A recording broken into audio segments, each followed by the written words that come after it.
नमस्कार दोस्तों, स्वागत है आपका आर्ट ऑफ कैंडलस्टिक में। तो दोस्तों, फिलहाल अगर देखा जाए तो सबसे बड़ा हॉट टॉपिक कौन सा बना हुआ है मार्केट के अंदर भी और मार्केट के बाहर भी अगर देखा जाए तो बहुत सारे न्यूज चैनल्स पर आपको वही टॉपिक देखने को मिल रहा है। हाँ, बिल्कुल सही। कल तो 26 जनवरी है, आपको पता ही है, और जो स्पेशल चीफ गेस्ट है वो भी आपको पता ही है, यूरोप से है। क्या पता कल ही होते हुए देखने को मिल जाए, इसके चांसेस काफी ज्यादा है। अब वो होगा या नहीं होगा वो अलग बात है, पर दोस्तों अभी अगर रिपोर्ट्स के जरिए देखा जाए तो एक बहुत बड़ी खबर सामने आती हुई देखने को मिल रही है। एक पर्टिकुलर सेक्टर और उनसे जुड़ी कंपनियों के लिए ये एक बड़ी चैलेंज बन सकती है, उनके लिए दिक्कत पैदा हो सकती है। ऐसा क्यों, उसके पीछे का रीजन क्या है, लॉजिक क्या है, चलिए उसी के बारे में डिटेल में बात करते हैं, पॉइंट बाय पॉइंट। ये हो सकता है, वो हो सकता है, ठीक है।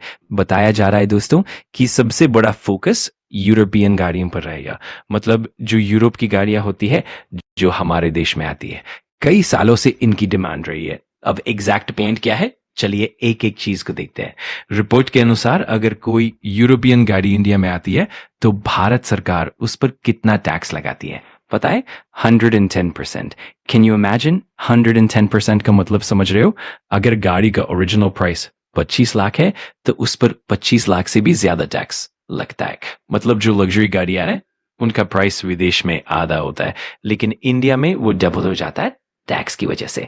अब इंडिया डिमांड कर रहा है कि इस टैक्स को कम किया जाए, और कहा जा रहा है कि ये 40% तक लाया जा सकता है। अब होगा या नहीं होगा वो अलग बात है, लेकिन इसी को लेकर चर्चा चल रही है। यानी यूरोप से जो कार्स इंडिया में आती है उन पर 70% से लेकर 110% तक टैक्स लगता है। अब कहा जा रहा है कि इसे 40% तक लाया जा सकता है। अब ये किन गाड़ियों पर लागू होगा, तो उन गाड़ियों की कीमत करीब 15,000 यूरो के आसपास है, यानी 13-14-15 लाख के करीब। और एक कंडीशन ये भी है कि साल में 2 लाख गाड़ियां तक इस पर लागू होगा। अगर कुल कंपनी 3 लाख गाड़ियां लाती है तो 1 लाख गाड़ियों पर पुराना 110% वाला टैक्स लगेगा। मतलब अगर मर्सिडीज साल में 1 लाख, 1.5 लाख, 2 लाख गाड़ियां लाती है तो अब 110% नहीं, सिर्फ 40% टैक्स देना पड़ेगा। फिर एक और बड़ा पॉइंट, 110 से 40 और आगे चलकर ये 40 से 10% तक भी लाया जा सकता है। मतलब इंपोर्ट ड्यूटी में धीरे धीरे कमी हो सकती है। अब अगर गाड़ी इलेक्ट्रिक है तो पहले 5 साल तक उसे इस ड्यूटी कट का बेनिफिट नहीं मिलेगा। क्यों? क्योंकि हमारे डोमेस्टिक प्लेयर्स ने ईवी में भारी निवेश किया है और ईवी का भविष्य है। हाँ, उसकी रफ्तार अलग हो सकती है, लेकिन आगे चलकर ईवी ही मुख्य रहेगा। इसीलिए पेट्रोल डीजल गाड़ियों पर टैक्स कट की बात है, ईवी पर नहीं। अब ये अनाउंसमेंट कब होगा? कहा जा रहा है कि शायद कल हो जाए। अगर आपको पूरा डिटेल वीडियो चाहिए तो कमेंट में बता दीजिए, मैं बना दूंगा। अब बेनिफिट कौन उठाएगा? लग्जरी ब्रांड्स, क्योंकि प्राइस ब्रैकेट 15,000 यूरो से ऊपर की बात है तो लग्जरी गाड़ियां सस्ती हो सकती है। अब समरी समझ लो दोस्तों, हम यहाँ जीएसटी, रोड टैक्स वगैरह नहीं गिन रहे, सिर्फ इंपोर्ट ड्यूटी की बात है। अगर BMW 50 लाख की है और इंपोर्ट ड्यूटी 70% कम हो जाती है तो प्राइस काफी नीचे आ सकता है, बशर्ते इंटरनल टैक्सेस ना बढ़े। लेकिन अगर इंपोर्ट ड्यूटी कम करके जीएसटी बढ़ा दिया तो फायदा नहीं होगा। अब इसका इंपैक्ट किस पर पड़ेगा?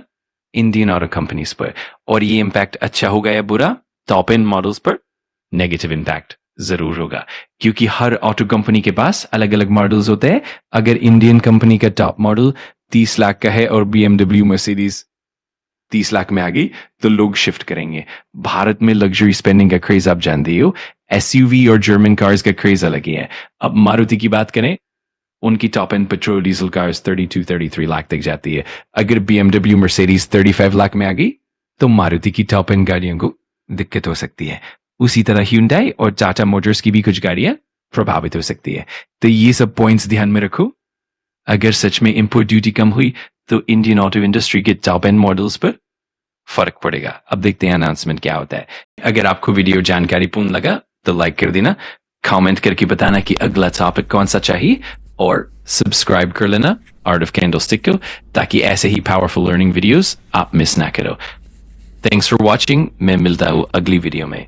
सीखते रहो, पढ़ते रहो।